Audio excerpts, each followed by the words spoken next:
నేను ఎక్కిన flight double decker flight అని చెప్పాను కదండి. సో పైన ఏమో బిజినెస్ క్లాస్ వాళ్ళు, కింద ఫ్లోర్లోనేమో ఎకానమీ క్లాస్ వాళ్ళు అనమాట. ఎకానమీ క్లాస్ వాళ్ళకైతే చూడండి ఈ విధంగా ఉంటుంది. లెగ్ స్పేస్ చాలా తక్కువ ఉంటుంది.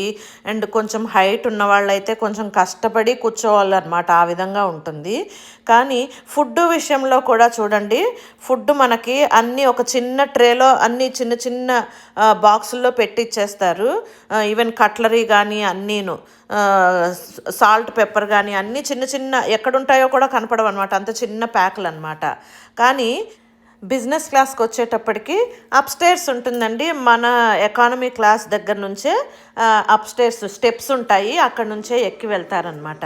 కానీ వాళ్ళకి చూడండి ఎంత బిగ్ స్పేస్, లెగ్ స్పేస్ చాలా ఉంటుందన్నమాట. అసలు ఎంత లగ్జరీగా కనిపిస్తుందో చూడండి. చాలా తక్కువ సీట్లు ఉంటాయి, 2, 4, 2 ఆ విధంగా ఉంటాయి. ఎకానమీ క్లాస్కి వచ్చేటప్పటికి 3, 4, 3 ఆ విధంగా ఉంటాయన్నమాట. 10 సీట్లు, ఇక్కడైతే 8 సీట్లే ఉంటాయి ఒక లైన్కి. వాళ్ళ ఫుడ్ చూడండి అసలు మనం ఇంట్లో తిన్నట్టుగా పెద్ద పెద్ద ప్లేట్స్లోని అన్నీనమాట ట్రేలో పెట్టి ఆ విధంగా ఇస్తారనమాట.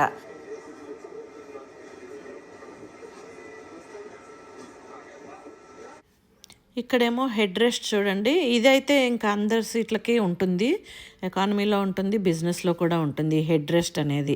మనం ఇట్లా నిద్రపోయినప్పుడు తల ఇలా పక్కకి వాలిపోకుండా ఉంటుందన్నమాట.